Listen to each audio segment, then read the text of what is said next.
бар екен. Екеуі сонымен күн көріп жүр екен. Асанның бар жұбанышы, оның ай десе аузы бар, күн десе көзі бар, жалғыз қызы бар екен. Ал Қасеннің ер жеткен бір ұлы бар екен. Ол екеуінің де әйелдері ерте қайтыс болыпты. Екеуі де кедейшілікте өмір сүріпті. Bir жылы қыс аяғы қатты болып, Қасеннің малдары қырылып қалады. Содан соң Қасен жүгіріп келіп Асанға: Асан, менің малдарымның бәрі қырылып қалды, мен енді көше кезіп кетемін бе дейді. Сонда Асан: не досым, мен бар кезде сен уайымдама, мен сенің бала күніңдегі досыммын ғой дейді.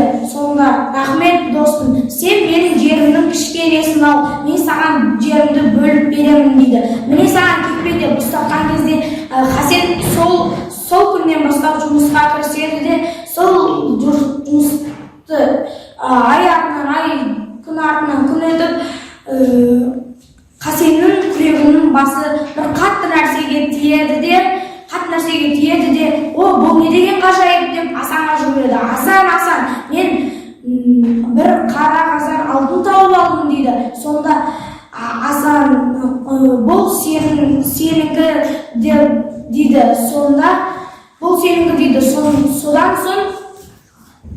Содан соң екеуі біраз дауласып тұрады да, бұл сенікі деп дауласқан кезде Асан айтады: мен саған жерімнің